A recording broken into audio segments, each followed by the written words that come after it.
안 한 거.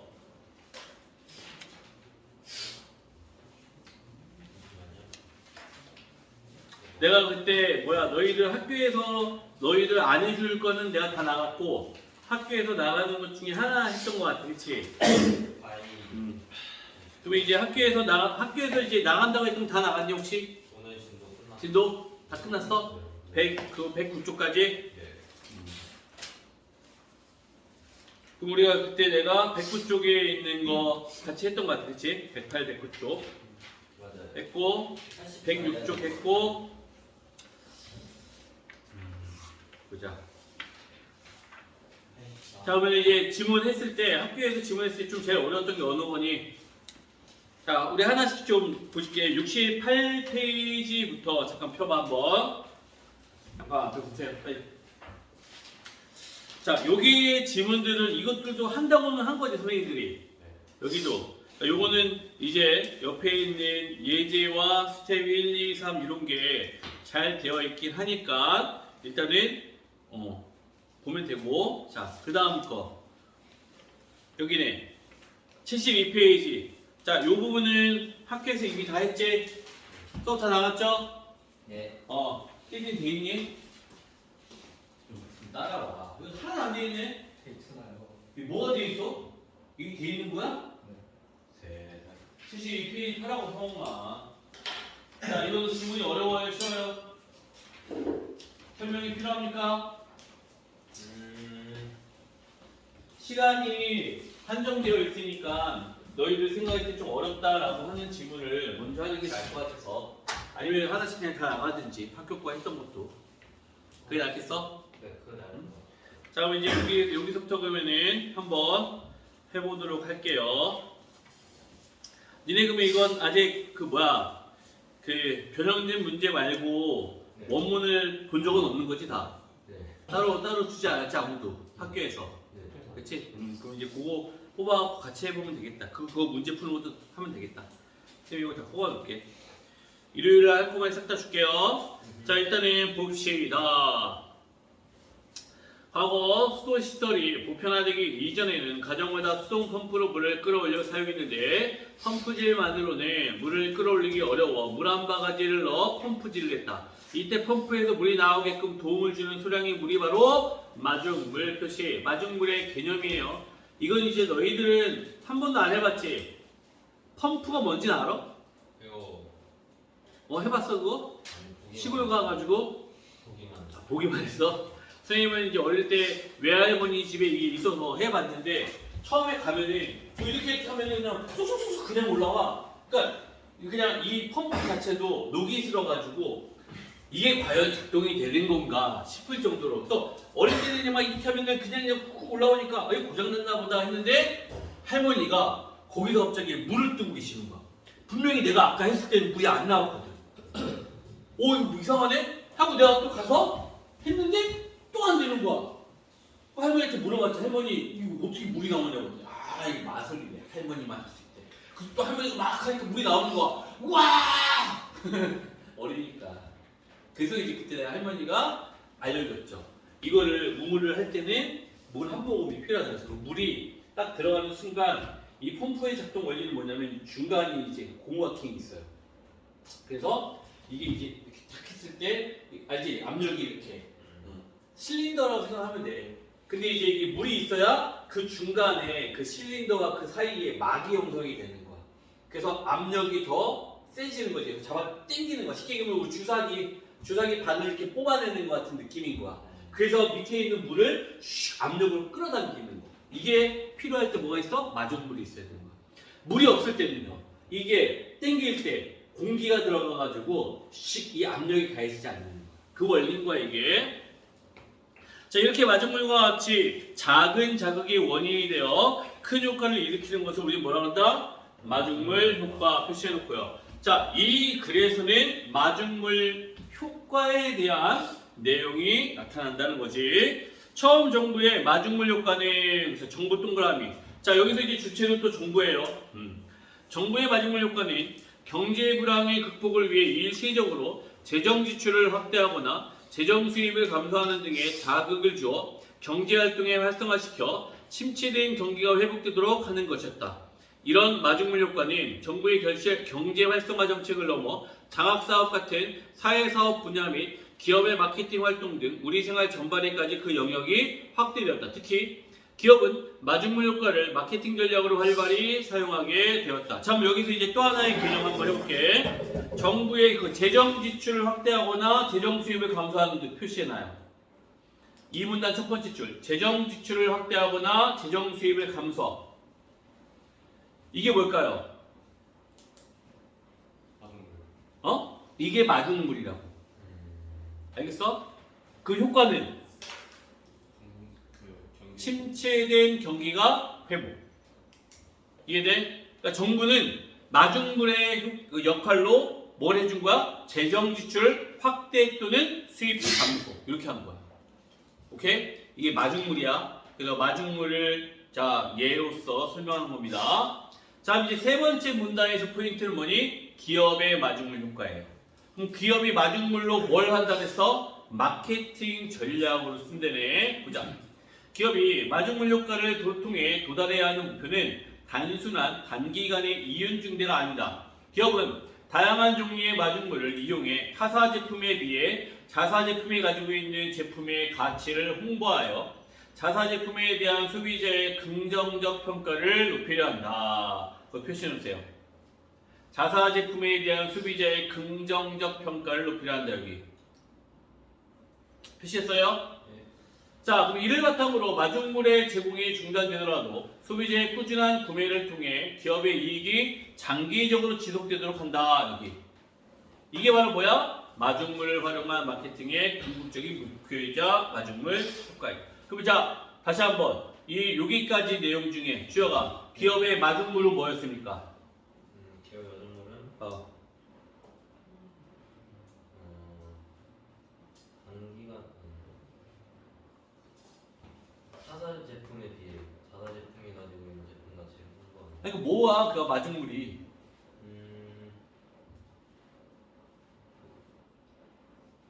자사 제품에 대한. 저기 잘 봐. 경민아, 뭐야? 마중물이.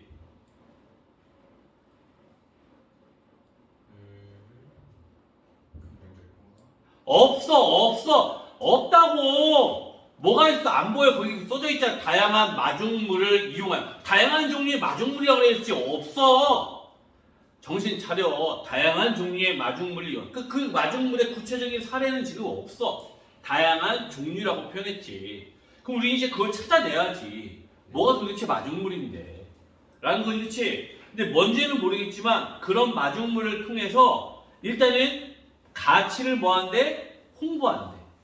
그리고 그걸 토대로 사람들은 긍정적인 평가를 하는 거고, 그 다음부터 뭐니? 지속적으로 자신의 회사의 제품을 뭐 해야 돼? 구매할 수 있게끔 해야 된다라는 거야. 이게 이제 궁극적인 목표의 이제 마중물 효과야. 그래서 기업은 적지 않은 자금물을 투입하여, 자 이제부터요. 표시할게요. 제품 체험 행사 1+1 시식 행사 할인 쿠폰 제공. 여기야 이게 뭐라고? 마중물. 이해됐지? 마중물의 구체적인 사례야. 됐어요?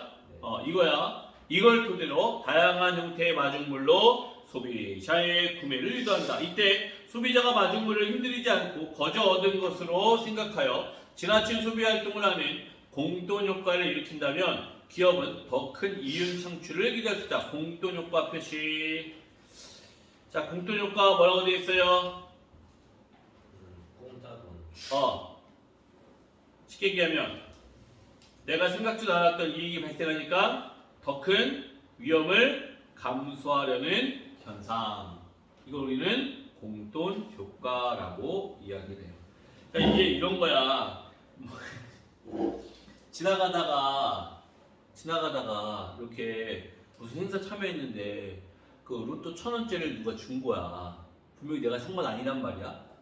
딱 1,000원짜리에서 그냥 뭐 기분은 좋네 했는데 그게 그날 4등에 당첨이 4등. 5등이 5,000원, 4등이 얼마인지 알아? 10만 원. 4개 맞춘 거야, 4개. 얼마인지 알아? 100만 원. 5만. 어떻게 보면 되게 기분 나쁘다. 6개 중에 4개나 맞췄는데 5만 원밖에 안 줘. 근데 그 내가 돈 주고 산 게 아니야. 공짜로 받은 거야. 5만 원이야. 오 대박인데. 자, 경민이 무슨 생각해 이제 이거는? 1,000원짜리로 5만 원 됐으니까 그걸 다 사면 하나당 5만 원이면 하는 그런 쓸데없는 생각을 하지. 그래서 그 5만 원을 다 뭘로 바꿔요? 로또로 바꿔요. 5만 원 받은 걸 가지고 그걸 로또로 바꿔가지고 딱 하면은 그 다음 주에 얼마에 당첨될까? 빵원. 진짜 운 좋으면 5등 5,000원 당첨돼. 근데 진짜 더 재수 좋아가지고 4등에 또 당첨되는 거야. 또 5만 원 된 거야. 이거는 진짜 대박 중에 대박형. 이런 일 없어. 내가 살면서 로또를 그렇게 많이 샀는데 지금까지 딱 4등 2번 내봤어. 5등은 여러 번 됐는데 4등 딱 2번 내봤어. 그 5만 원 받았을 때 얼마나 기뻤는지 알아? 3등은 말도 안 돼. 5개 맞추는 거 말도 안 돼. 근데 3등이 5개 맞춘 거잖아. 6개 중에 5개인데 대박 큰 거잖아. 이거 얼마인지 알아? 이때부터 금액이 달라져. 4등까지는 무조건 정해진 금액이야. 5등은 5,000원, 4등은 5만원 정해진데 3등부터는 비율이야. 3등에 몇 명이 당첨되느냐에 따라서 가격이 달라지는데 평균적으로 얼마냐면은 300에서 500 사이야. 해봤자. 되게 커 보이지? 근데 1등 생각해보면 진짜 작은 돈이야. 그리고 2등이 얼마 정도 되냐? 평균적으로 3천에서 4천만 원 정도 돼. 2등이. 보너스 그거 하나 맞췄을 때. 1등이 평균적으로 최근에 평균적으로 한 12에서 15억 사이 정도. 1등이. 1등은 돼야지 뭔가 할 것 같지. 니네 1등 해봤자 12억? 별거 아니네. 아파트 한 채 값도 안 되는데 약간 이런 생각 들지 않니? 옛날에는 12억 이러면 뭐 엄청 큰 돈이었는데 지금 막 서울 아파트도 못 사. 서울에 전세도 안 돼. 그러니까 막 아이씨 별것도 아니네 약간. 이게 그러니까 그런 거야. 내가 뭔가 꽁돈을 한번 받은 것 같은 느낌이 드는 순간 우리는 더 많은 돈을 투자하게 돼요.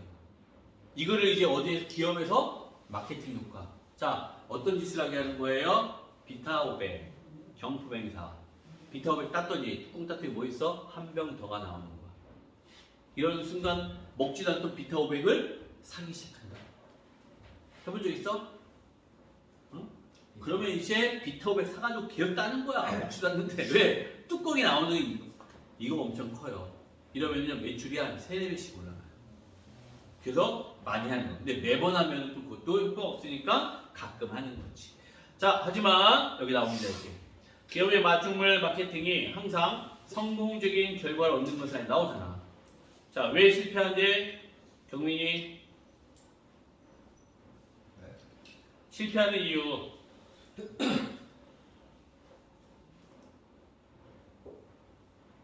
소비자에게 제대로 전달되지 못해서. 첫 번째 이유. 뭐가 제대로 전달되지 않아? 의도. 원래의 의도가 제대로 전달되지 못해. 그 말은 뭐냐면 내가 할인 행사를 했단 말이야. 1+1 행사를 했단 말이야. 그 이제 많이 좀 이렇게 홍보를 통해서 많이 좀 먹어달라는 의도였는데 이런 거지. 모구모구를 사러 갔어. 내가 처음 먹었을 때 모구모구는 2+1일 때 먹었단 말이야. 근데 그 뒤로부터는 2+1이 없고 맨날 그대로야. 1,500원이야. 그럼 어떨 거야 기분이? 아 이거 2+1에 먹었었는데 아 이거 그냥 하나 그냥 1,500원에 먹기엔 좀 비싼데 옆에 2+1 다른 거 아니야? 저거 사야지? 이렇게 되는 거야. 왜? 2+1에 샀던 기억이 있으니까 그 금액이 아니면 안 사게 되는 부정적인 효과잖아요. 그치? 기업의 의도와는 달라졌죠. 이게 첫 번째 마중물 마케팅의 부정적인 효과. 이해돼? 그치? 그래서 거기 세 번째 줄에 마중물 효과는 단지 광고나 판매 촉진 활동과 같은 일시적인 매출 증대 행위에 그칠 수밖에 없다. 표시해놓고 1번. 단점이야. 마중물 마케팅의 단점 1번. 4문단의 세 번째 줄. 마중물 효과는 단지 광고나 판매 촉진 활동과 같은 일시적인 매출 증대 행위에 그칠 수밖에 없다. 또한 나왔어요. 그럼 몇 번째? 두 번째의 마중물 효과의 단점. 마중물에 투입한 비용이 과도하여 매출은 증가했지만 이윤이 남지 않는 경우와 마중물을 투입하는 데도 기업의 매출의 변화가 없어 오히려 기업의 이윤이 감소하는 경우가 있다. 이렇게 표시해놔요. 이윤이 남지 않는 경우와 이윤이 감소하는 경우. 두 번째. 한마디로 이윤 증가로 이어지지 않는다. 이윤은 지나친 마케팅 비용의 사용과 또는 생각만큼 늘지 않는 매출. 그치? 세 번째, 뿐만 아니라는 뭐예요? 세 번째. 다시 한번, 뿐만 아니라 나오니까 세 번째. 마지막으로 일반 소비자들에게 골고루 혜택을 주지 못하고 일부 체리 피커들에게 독점된다면 기업의 이윤 창출은 더욱 어려울 수 있다. 체리 피커들에게 독점된다 표시해놓고 세 번째 효과. 체리 피커는 뭡니까? 한마디로 어떤 새끼야? 그지 새끼들. 기업에서 말하는 애들이 그지 새끼들. 뭐만 먹고 툭겨. 시식만 먹고 자꾸 툭겨. 시식 코너에 그거 맛있다고 계속 시식 코너 그거 먹고 시식 코너에서 또 이제 요리하고 있으면 딴 데 갔다가 또 하면 또 와서 먹고 막. 그리고 그 물건 안 사. 그래서 그 사람들이 이제 어떤 방법 써? 와 겁나 맛있다 먹으면서 아줌마 이거 몇 개 줘봐. 카드 잠치. 그거 어떻게 해? 카드 버리고 그냥 나가. 뭔지 몰라? 그거를 사면은 어떻게 해줘? 계속 주잖아. 아 이거 어떻게 맛있다고 막 아줌마 이거 내가 5개 살게. 좀 더 먹어도 되지 하면서 막 더 먹는단 말이야. 아줌마 기분 좋아가지고 이게 막 줬단 말이야. 그 이제 카드 다 먹고 막 쓱쓱 이제 하는 척하면서 딸 더 먹고 막 하다가 맨 마지막에 물건 다 담아놓고 그냥 나가두는 거야. 그냥 가는 거야. 그거 어차피 계산 안 하잖아. 몸만 나가면. 그럼 그 카트에 쌓여있는 거는 누군가 주인이 있는 것 같으니까 놔둔단 말이야. 근데 그걸 계속 놔두게 되면 이제 뭐니? 신선식품들은 상할 수도 있지. 그래서 이제 제품을 버리게 되는 경우도 있고. 골치 아프대. 그러고 나서 이제 또 뭐 돼 있냐면은 증정품을 줘요. 이런 행사를 할 때 시식코너에서는 아니 내가 이거 원래 2개 주는 건데 3개 줄게 3개. 하나 더 줘. 그 4개 아니고 증정품이잖아. 알았어 4개 줄게. 돌려. 그럼 거기에 뭐라면 증정품이 써져 있어. 바코드를 찍어도 안 되는 거. 그럼 그런 거 들고 어떻게 하는지 알아? 화장실 가서 먹어버려. 그 아줌마들은 하나씩 먹어. 화장실 휴지통에다 버려. 그리고 나와. 그럼 누가 이거 어떻게 발견해? 그러니까 별 사람들이 다 있대. 그런 사람들이 뭐예요? 체리피커. 나쁜 새끼. 자, 그래서 세 가지의 4분단의 핵심 바로 뭐예요? 마중물 마케팅이 실패하는 경우. 오케이? 세 가지야. 정리해야 됐고.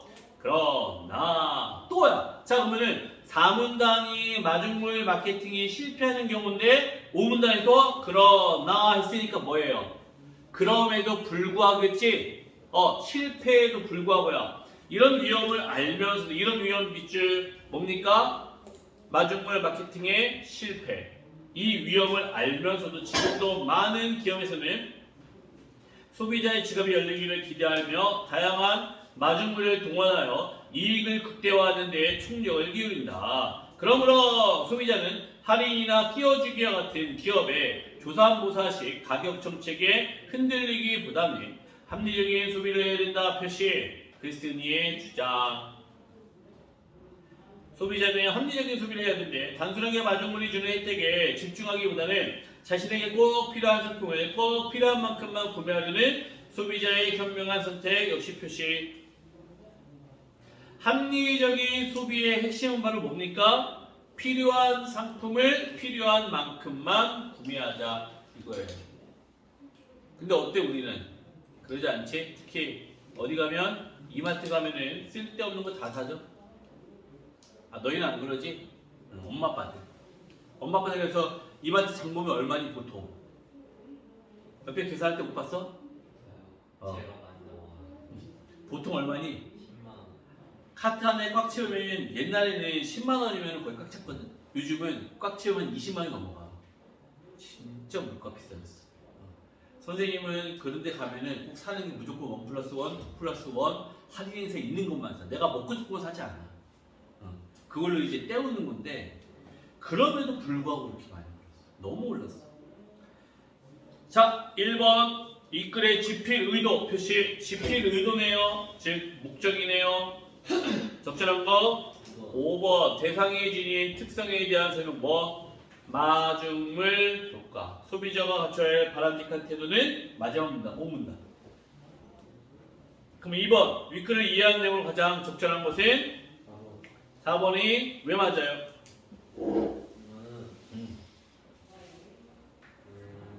이거 어디 있어요? 3문단에 나와요. 자 1번 왜 틀렸어요?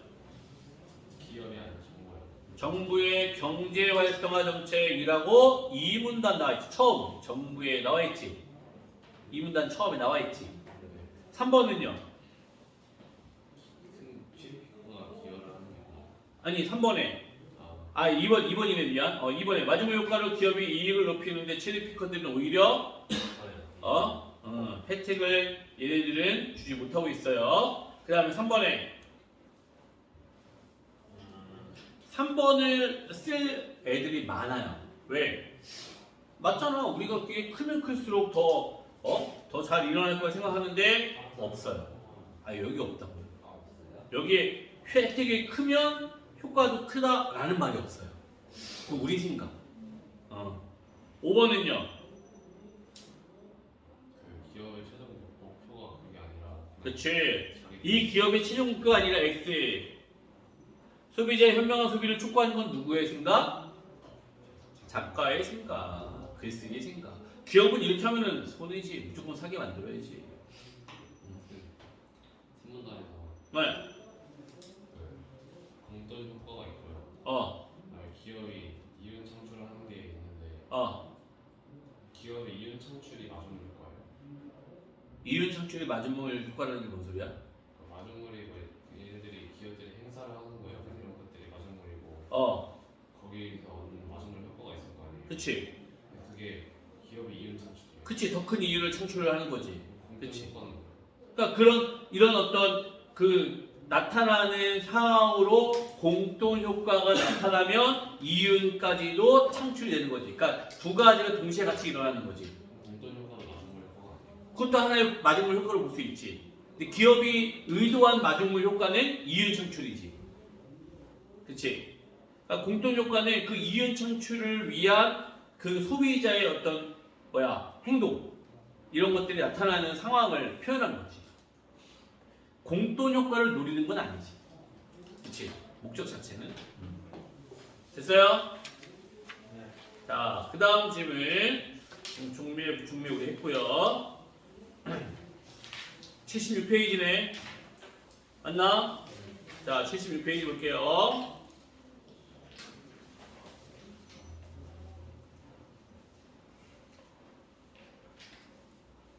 그럼 학교에서는 이제 더 이상 시험 범위 안 나가? 그럼 자습해? 발표한다고? 무슨 발표해? 이거 질문 하나 나와가지고 저 발표예요. 안 가르쳐준 질문 발표시키는 거야? 안 가르쳐준 질문을? 우리 다 배웠잖아. 그럼 니네 하는 대로 하면 되네. 무슨 그거에서 나온 거 좋네. 그러면 이미 다 배웠으니까 그거 발표예요. 야, 그 발표 열심히 해봐. 생기고 쓰고 싶은 애들만 발표. 쓰고 싶은 사람만? 동맹관계 발표하기로 했어. 발표해. 다 해. 니 생기부 잘 써야지. 뭐 이미 끝났는데. 오늘 이제 선생님들이 우리 회의하면서 뭐 했냐면 이번 이제 그 수시 원수가 다 끝났거든. 지난주에 이제 그 원서 끝난 것 때문에 이제 그 전체적인 이 동네 아이들의 분위기와 원서 경향에 대해서 같이 분석을 했단 말이야. 그래서 알려줬는데 현재 이제 우리 학원에서 이제 공부를 좀 한다는 애들 내신 평점이 2점대 초반부터 3점대 사이 이 대부분이 좀 많지. 1점대인 애들은 많이는 없어 사실은. 그래서 2점대 초반 2.1에서부터 2.5 사이와 2.6에서부터 3.0 사이 이 두 부류가 이제 어떻게 보면은 최고의 상위권 애들이라고 볼 수 있거든. 혹시 여기 속하는 사람? 없군요 아무도. 했을 때 2.1에서 2.5 사이의 아이들이 쓸 수 있는 대학 교과에서는 거의 없고 학종으로. 왜냐면 이 애들은 자기가 학교에서 상위권이라고 생각을 하기 때문에 주로 어디를 쓰느냐? 인서울을 쓴단 말이야. 근데 그 인서울에서 대부분이 이제 건동, 홍수 라인으로 쓰는 거야. 이게 최상이야. 얘네들은 안 붙을 거 알면서 쓰는 거야. 그리고 이제 국숭세단 어디지 알지? 국민대, 세종대, 숭실대, 단국대 정도를 그 라인 애들이 쓰는 거야. 근데 이 2.1에서 2.5 라인이 거기를 썼을 때 붙을 수 있는 확률 작년 같으면 5대5 정도로 봤대. 올해는 아니네. 이유는 정시 비중이 좀 늘어났고 학종의 비중이 많이 줄어서 또 이제 거기에서 반영되는 것들이 줄었기 때문에 오히려 이제 뭐냐면은 저거 있지 내신 비중에 대한 게 굉장히 커졌다는 거야. 또한 이 학교들에게는 학종에 뭐가 있냐? 수능 최저치가 반영이 돼요. 그러다 보니까 애들이 어디를 쓰느냐? 인서울을 최상향으로 쓰는 거고 그 아이는 대도수가 어느 쪽으로 라인을 바꾸냐면 충북, 충남대, 직어국 쪽으로 바꾼다는 거야. 아니면 단대, 천안 이런 식으로 그 점수가 괜찮은 애들 이해가 돼?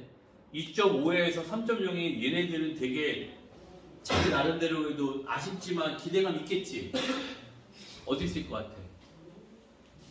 저요?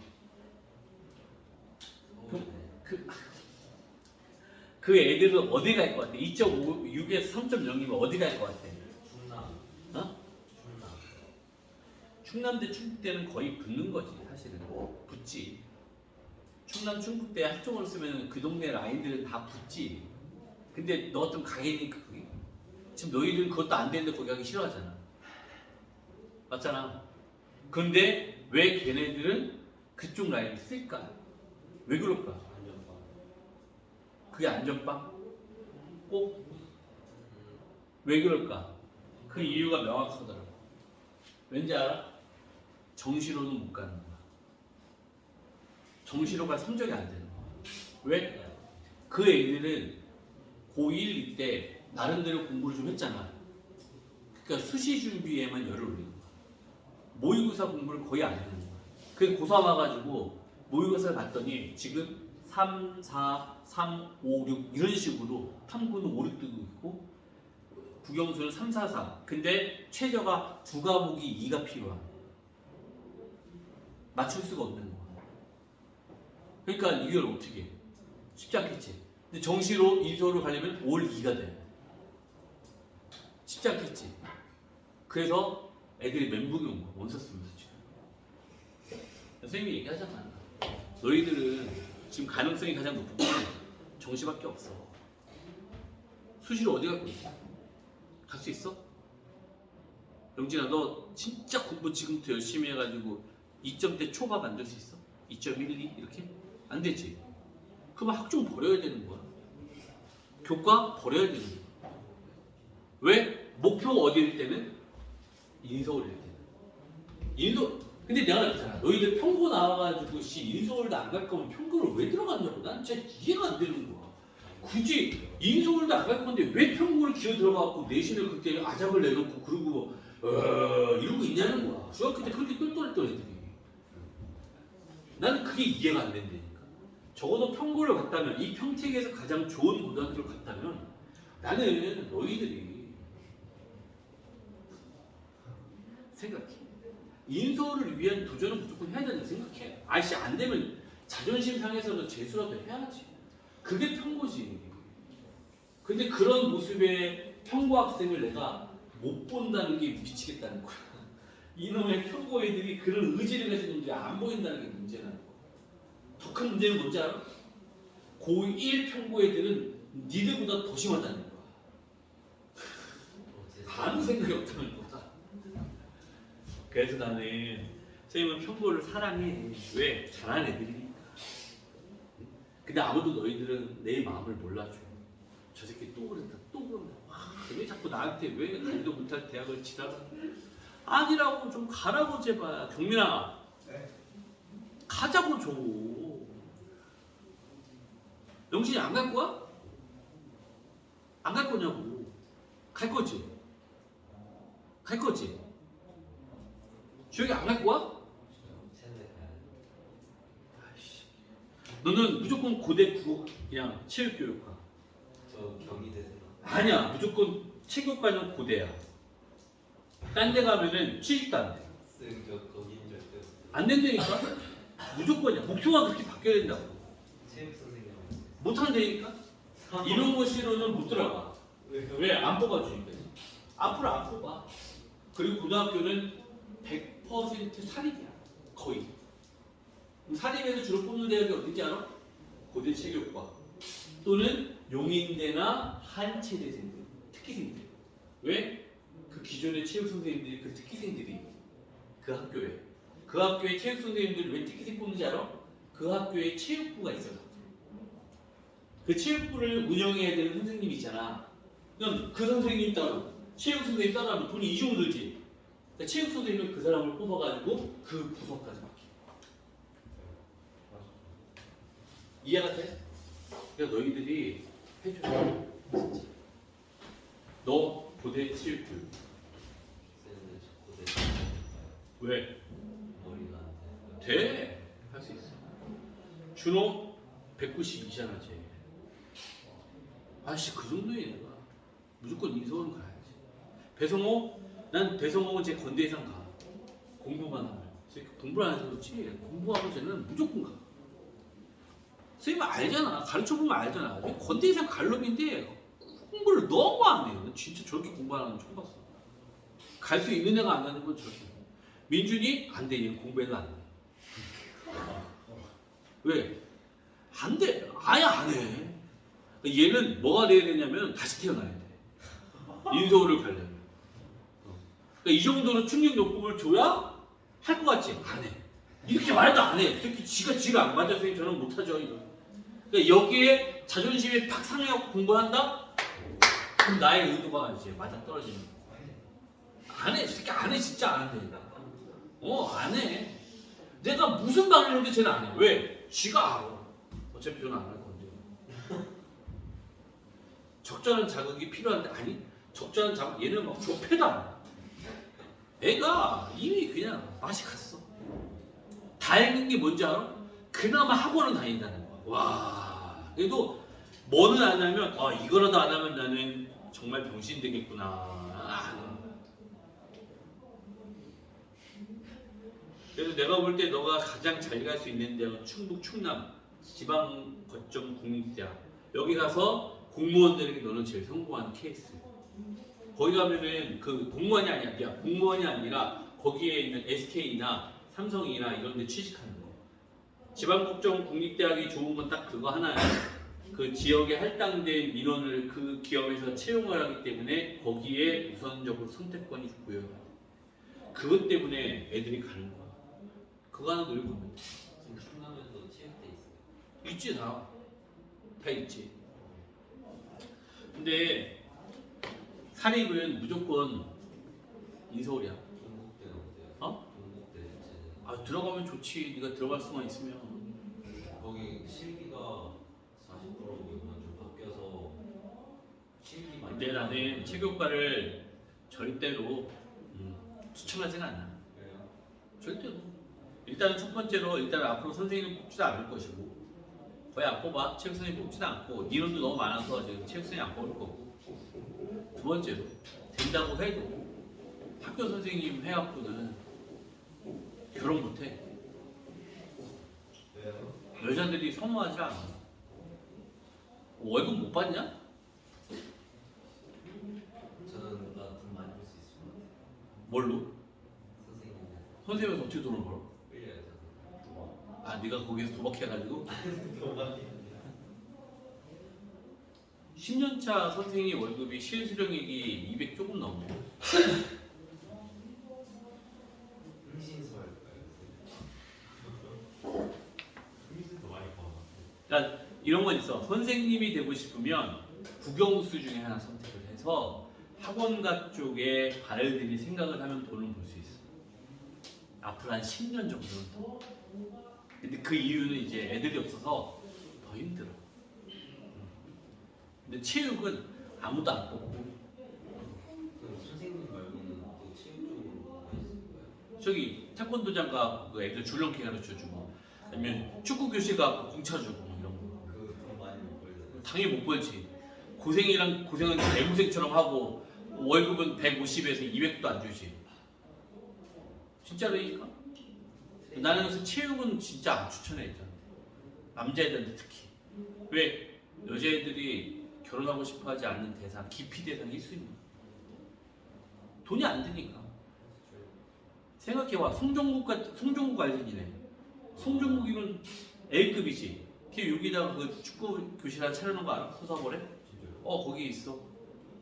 그런데도 거의 안 돼가지고 거의 망해가잖아. 그 정도 이름을 걸어놔. 너희도 안 가잖아. 거기서 축구하냐? 안 하잖아.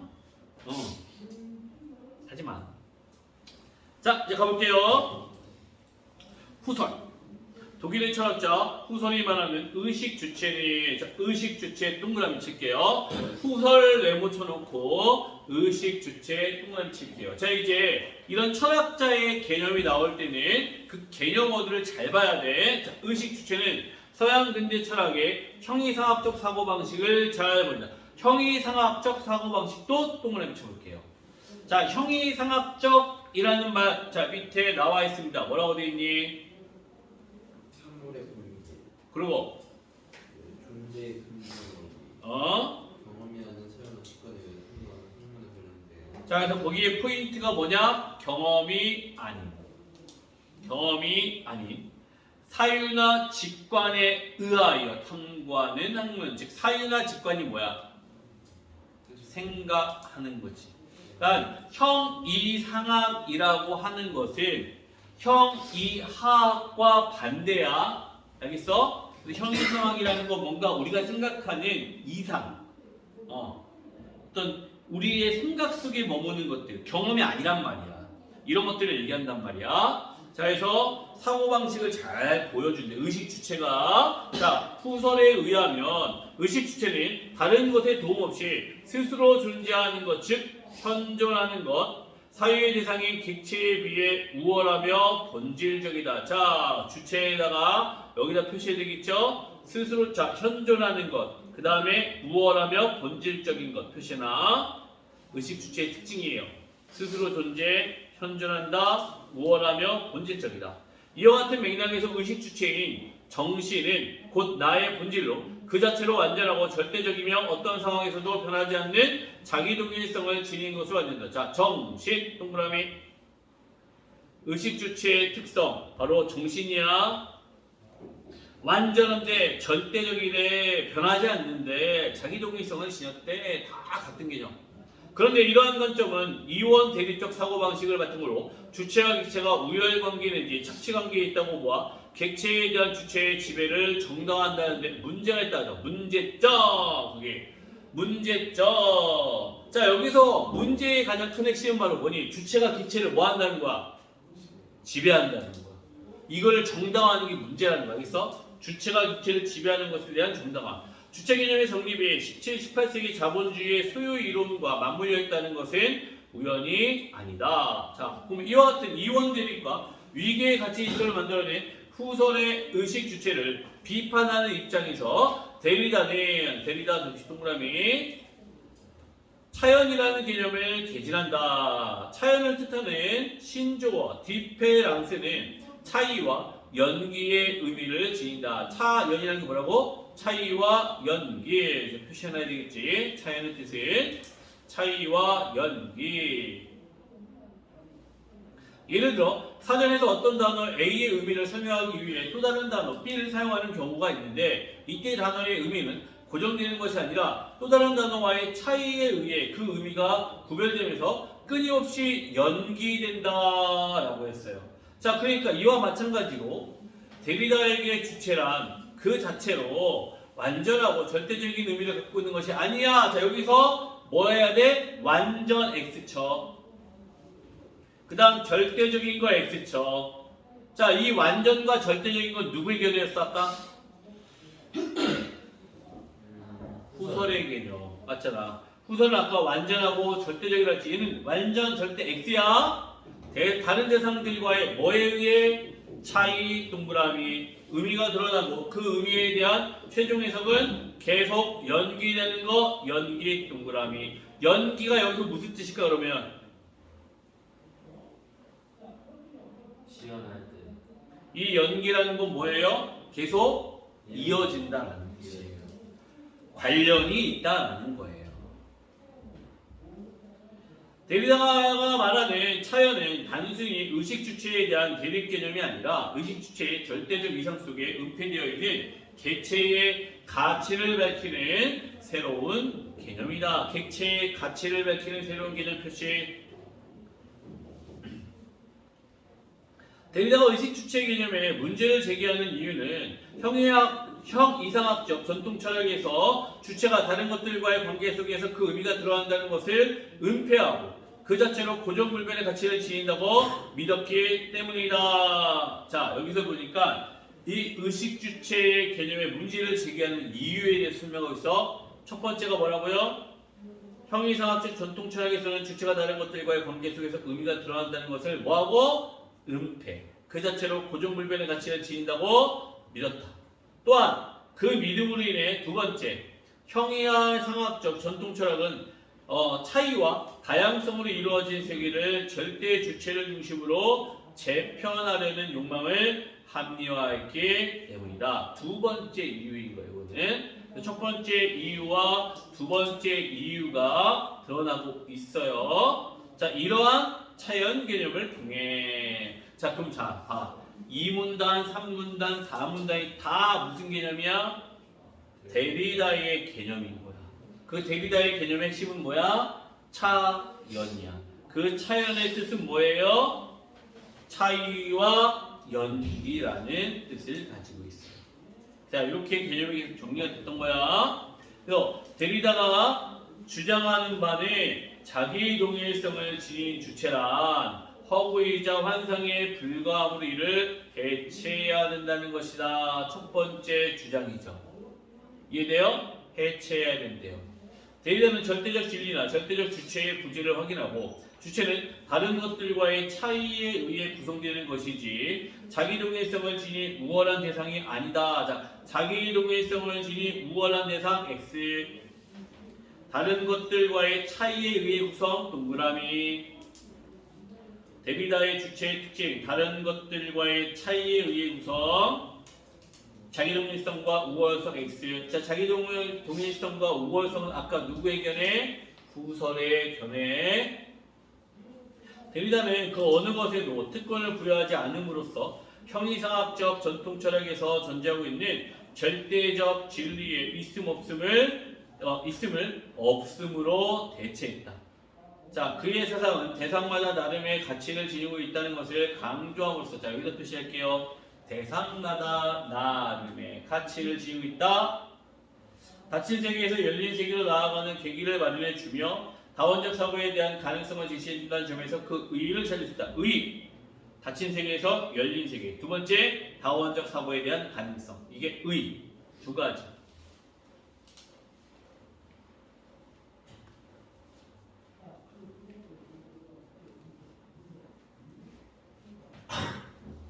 오른쪽에 자, 여기다 별표 칠게. 그 핵심 파악에 후설과 데리다의 관점 차이 별표.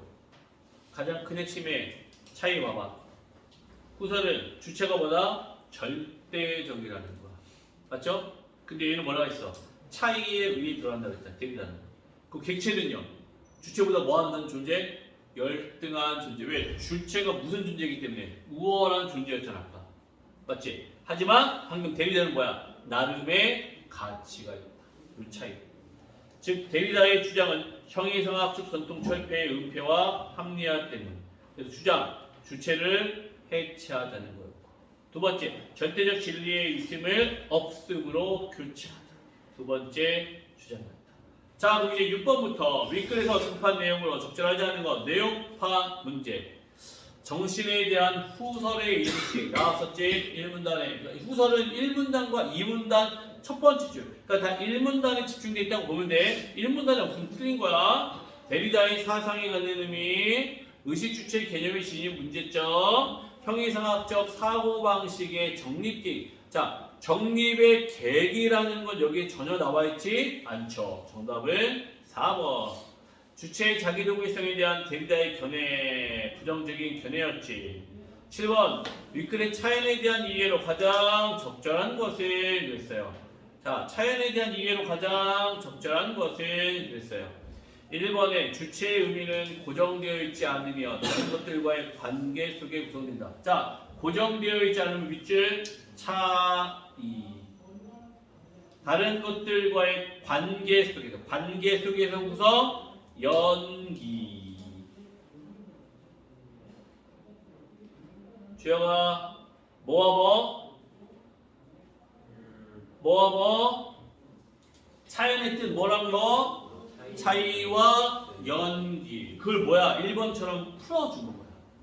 그거 찾으라는 얘기였어. 알겠어? 차이와 연기. 됐지? 자, 8번에 사전적 의미로 적절하지 않은 것은 그랬어요.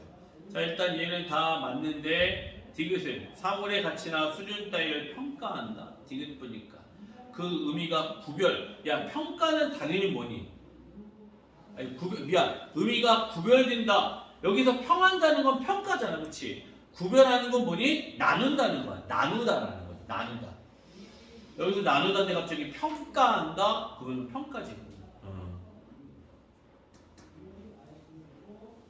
됐지? 오케이. 여기 보면은요, 이제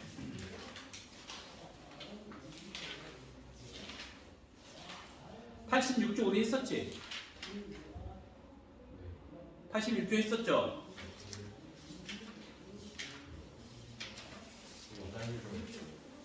아, 빨랐다.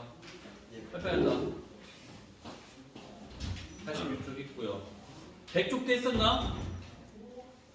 했었지, 이것도. 100쪽도 했는데? 그럼 안 한 게 없네, 이제? 지문 다 했네? 108도 했네, 그치? 다 했네? 안 한 게 없네요? 그럼 우리 지문은 다 했네요? 오케이. 그러면 1 단원으로 가야 되겠네. 지문도 오케이, 1번. 여기에서 보니까 그때 50 몇 페이지부터 그거를 뭐 낸다고 했더니 몇 페이지부터 낸 거지, 그게? 민준아, 그거 있잖아. 중간에 몇 페이지부터 몇 페이지까지 그거 학교 시험 범위에서.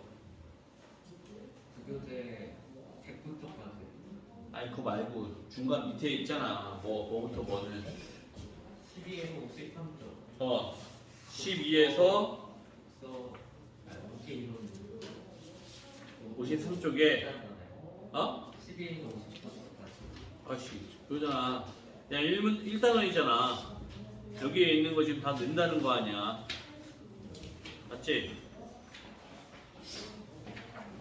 여기 앞에 12페이지부터 쭉 하면서 가장 학교에서 할 때 좀 니네가 수업을 잘 안 들었거나 이건 도대체 뭔지도 모르겠는데 막 시켰어야 하는 부분이 혹시라도 있었니?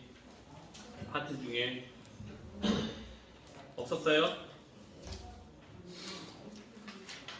없으면 이제 우리는 훈련 문제를 통해서 확인을 하는 과정을 이제 거쳐야지 뭐. 그래서 선생님이 아까도 얘기했지만 이 훈련 문제 파트를 복사를 해가지고 이거 이제 깨끗한 걸로 이거 한 번씩 다 했을 거 아니야.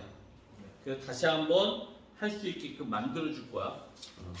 그게 이제 가장 중요할 것 같고, 나랑 그때 같이 했던 게 그러면은 지시어 내가 3까지 했던 것 같은데 기억하기로는 온다이까지 했던 것 같은데 내가 39페이지 우리가 했었나? 39페이지 같이 안 했었나 이거? 여기는 안 했던 것 같긴 하다. 학교에서 이게 다 한 거지 지금? 네.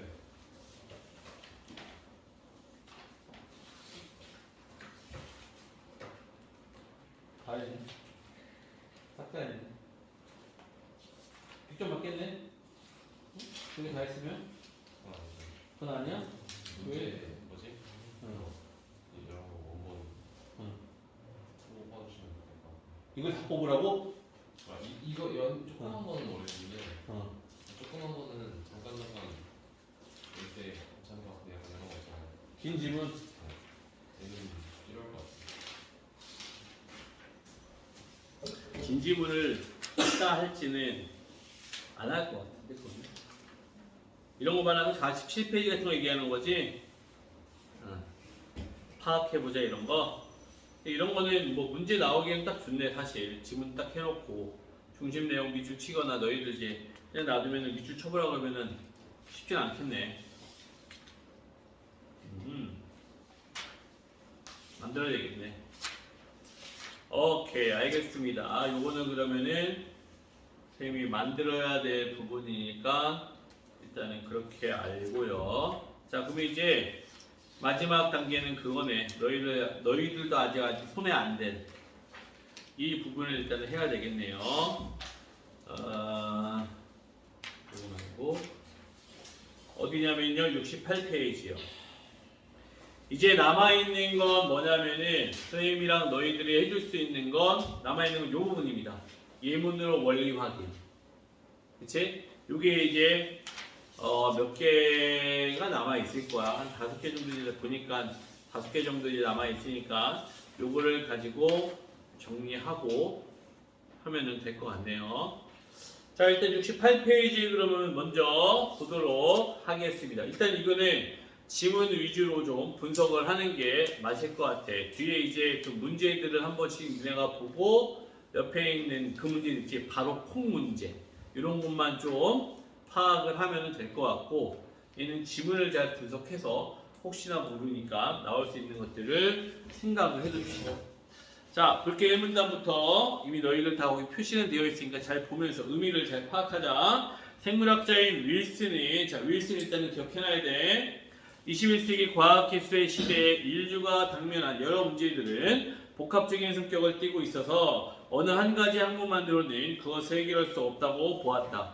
이에 그는 다양한 학문 간 통섭을 대안으로 통섭 표시해 놓을게요. 통섭. 자 이게 뭐냐면 이 사람이 제시한 해결 방안이야. 자 통섭의 뜻 옆에 보니까 서로 다른 것을 한데 묶어 새로운 것을 잡는다라는 거야. 결국 학문의 통합을 얘기하는 거예요. 학문의 통합. 통섭. 중요하다. 자, 그가 말하는 통섭이란 물리학, 화학, 생물학, 자연과학과 그 다음에 인문학을 통합하여 하나의 지식체계를 형성하는 것. 그래서 통섭의 개념 나와있지. 자, 핵심 키워드 통섭 기억해 놓으세요. 네.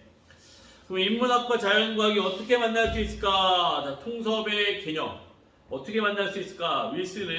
윌슨의 통섭을 지탱해 주는 것은 바로 환원주의. 이제 표시 환원주의 나옵니다. 역시 기억해야 될 단어다. 환원주의. 자, 환원주의는 복잡한 대상을 구성하는 근본적 요소를 밝히려는 노력으로 윌슨은 모든 존재의 근본적 요소는 관찰과 실험을 통한 자연과학적 법칙으로 설명이 가능하다고 정한다. 자, 관찰, 실험. 동그라미 치세요. 핵심 키워드도 관찰과 실험. 자, 그에 의하면 인간 역시 자연과학으로 환원이 가능하기 때문에 인문학은 자연과학으로 완벽히 포섭될 수 있다. 예를 들어 물체의 운동을 물체와 땅 사이의 마찰력으로 설명하는 것과 같이 인간의 고유한 특성인 사랑이나 사회조직의 작동을 호르몬이나 유전자와 같은 자연과학적 법칙에 의한 결과로 설명할 수 있다는 것이다. 예시와 유추 쓰세요. 설명 방식 예시와 유추. 설명 방식 예시 유추. 유추가 어디 들어있는지. 자, 그게 유추인 거야. 예를 들어서 이제 물체의 운동을 물체와 땅 사이의 마찰력으로 설명하는 것과 같이 이렇게 뭐뭐과 같이 그 뒤에 설명하는 게 유추의 내용이 되는 거지.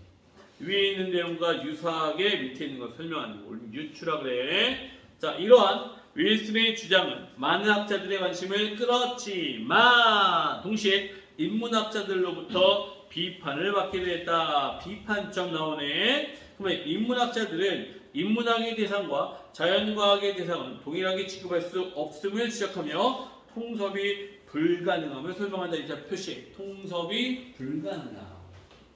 그러니까 대조적인 견해인 거야. 결국 이 사람의 핵심은 통섭이 불가능하다는 거야. 앞의 견해는 바로 뭐니? 통섭을 통해서 나타난다는 거지. 맞니? 그치? 통섭을 통해서 제시한다면 얘는 통섭은 불가능하다는 거야. 완전히 대조네. 그치? 완전히 대조가 되는 거야. 인간은 자연물과 달리 자연과학적 법칙에 지배를 받기만 하는 존재가 아니라 동시에 어떤 의도와 목적을 가지고 선택하며 살아가는 존재이기 때문이다. 예를 들어 또 예시가 나오네요. 주여가 예시. 물체의 낙하는 중력이라는 자연과학적 법칙으로 충분한 설명이 가능하지만 맞아요? 물체의 낙하는 중력, 자연과학 법칙 가능하지. 당연한 거지. 그러니까 떨어지는 거야. 번지 점프와 같은 인간의 낙하는 중력보다는 신체 단련이나 즐거움 등 개인의 특별한 목적이 더 중요한 원인으로 작용한다는 것이다. 즉 인간과 자연이 다르다. 번지 점프는 우리가 굳이 해야지 않아도 되는 건데 한다는 거야. 이해돼? 물체의 낙하는 그들이 원해서 하는 게 아니라 자연의 현상, 무엇 때문에? 중력 때문에 이루어진다는 거야. 맞지? 누가 굳이 떨어지지 않아도 물체가 떨어지는 건 중력 때문이야. 근데 우리는 번지 점프를 중력 때문에 하는 건 아니라는 거지. 그러니까 인간과 자연은 뭐하다? 다르다라는 게 포인트라고. 주여가 인간과 자연은 다르다라는 거야. 자, 그 다음에 다음으로 인문학자들은 인문학이 탐구하는 대상의 본질은 관찰과 실험을 통해 파악되는 객관적 실체가 아님을 지적한다. 자, 여기 보면은 대상의 본질이 관찰과 실험을 통해 파악되는 객관적 실체라는 건 당연히 누구의 견해인 거 그러면은 위의 견해인 거지. 맞지? 또 이게 아니라는 거야. 인간의 마음이나 정신을 물리적 현상처럼 객관적으로 관찰하기 어렵고요. 사람마다 다 다르기 때문이다. 그 이유죠. 따라서 자연과학의 대상 인식 방법인 관찰과 실험은 자 이거죠. 자연과학의 대상 인식 방법인 관찰과 실험은 인문학에서는 대상의 본질을 연구하는 충분한 방법이 되지 못한다. 인문학자들은 관찰 주체가 지닌 관점에 따라 대상은 다르게 인식될 수 있으며 자 관찰 주체가 지닌 관점 표시해 놓고요. 관찰자의 관점이 배제된 객관적 대상이란 존재하지 않는다. 그러면 인문학자들의 핵심은 바로 뭡니까? 관찰 주체가 지닌 관점. 이게 핵심인 거야. 이해돼? 객관적인 게 아니라는 거야. 극히 주관적이라는 얘기인 거야. 동민이 알겠어? 관찰 주체의 무엇이? 인식이 중요한 거야. 관점, 오케이? 그 다음 이처럼 자연과학과 명백한 경계선을 갖는 인문학적 관점이 윌슨의 생각처럼 자연과학으로 완전히 포섭되기란 어렵다는 것이 인문학자들의 주장이다. 그랬어요. 자, 현실의 문제 해결을 위한 인문학적 지식과 자연과학적 지식이 소통되어야 한다는 윌슨의 지적에는 동의하지만 자 동의 표시해놔. 자 이게 뭐냐면 인정하는 건 인정한다는 거야. 인문학적 지식과 자연과학적 지식이 소통해야 돼. 이거는 동의하는 거야. 즉 공통점이야. 문제는요. 그 소통의 방법이 통일된 지식 체계를 세우는 것이라면 이는 불가능한 꿈에 지나지 않는다는 것이다. 그러면 통일된 지식 체계를 세운다. 이건 누구의 견해? 자연과학의 견해겠지, 그치? 생물학자의 윌슨의 견해. 맞잖아. 오케이. 자, 이들은 학문 간의 균형 잡힌 시각이 필요함을 강조하면서 인문학의 고유한 정체성을 더욱 중시해야 한다고 주장한다. 즉, 인문학자들은요, 핵심이 바로 뭡니까? 학문 간의 균형 잡힌 시각이 필요하다라는 거야. 또 하나, 정체성도 중시되어야 된다. 고유의 정체성도 중시되어야 된다라는 태도인 거예요. 이걸 설명 방식 너희들이 잘 정리만 하면 괜찮을 것 같은데 자, 일단은 처음에 누가 등장했고요? 윌슨이 등장했고요. 이 사람은 생물학자고요. 이 사람이 하는 그 주의는 무슨 주의인 거야? 환원주의지, 환원주의.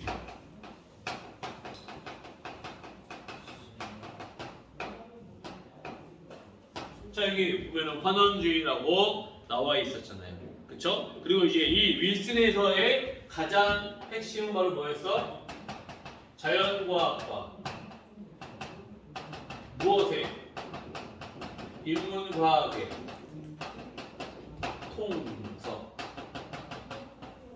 이 개념을 윌슨은 가장 중시하고 있잖아요.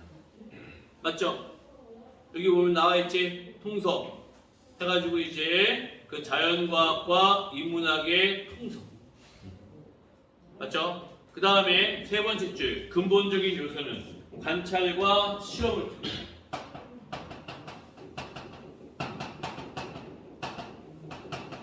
이걸 통해서 가능하다라고 주장을 했죠. 그렇죠? 근데 이러한 주장이 누구에 의해서는요? 인문학자들에 의해서는 비판을 받았습니다. 자, 이 인문학자들부터 비판을 받았는데 일단은 첫 번째 뭐예요? 통섭은 불가능하다. 이런 견해를 내세우죠. 통섭이 가능하다는 얘기는 통섭이 불가능하다라고 이야기하고 있죠. 맞지? 자, 그래서 이제 여기 보면 두 번째는 자, 어떻게 됐어? 그 관찰과 실험을 통해 파악되는 객관적 실체가 아니다.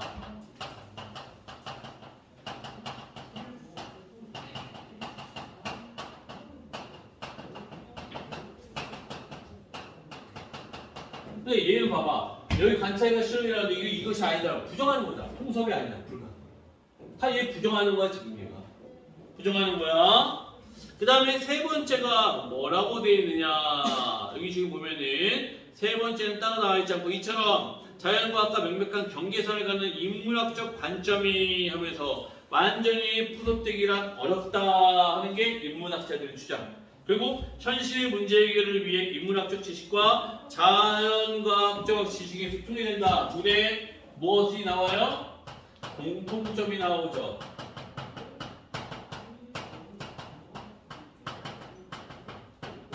소통의 필요성을 인정하는 거야.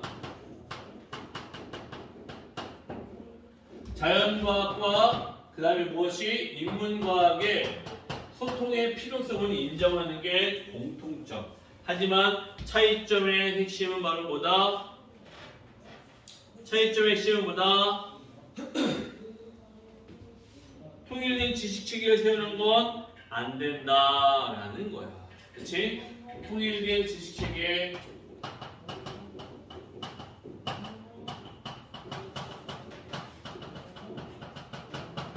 그럼 여기는 쓰진 않았지만 뭐가 있다는 거야? 통일된 지식 체계가 당연히 가능하다는 거지. 그치? 얘는 가능하지만 얘는 안 된다는 거잖아. 그 견해를 지금 얘기하는 거란 말이야. 그쵸? 그래서 이제 한국연의 균형 잡힌 시각이 필요하면 강조하는 거. 균형 잡힌 시각은 강조하지만 뭐가 더 중시된가? 인문학의 고유한 정체성은 더욱 중시해야 된다. 인문학자니까.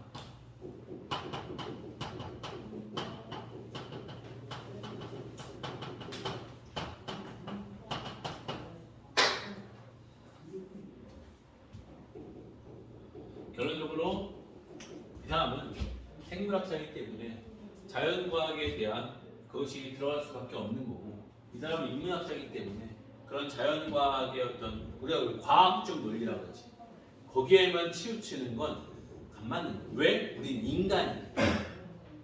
인문주의의 핵심은 인간은 다르다는 거야. 자연은 논리적인 그냥 순리대로의 삶이야. 인간은 안 그래. 순리대로 안 살아. 그걸 거부하며 사는 거야. 이런 것들이 이 글의 가장 큰 핵심. 그래서 윌슨과 인문학자의 대조를 통해 견해의 대조를 통해 어디에 포인트? 인문학자의 견해에 좀 더 포인트를 두고 이 글은 전개가 되고 있다라는 걸 생각을 하시면 되겠습니다라는 거예요. 알겠죠? 가능하죠? 자, 여기에 이제 옆에 문제 나와 있는 거 보여요? 제가 어디냐? 69페이지 1번부터 71페이지의 3번까지 오른쪽에 있는 거. 요건 아직 안 풀었지? 요것만 딱 풀고 마치자. 오늘 빠르게 풀어볼게요. 주혁아!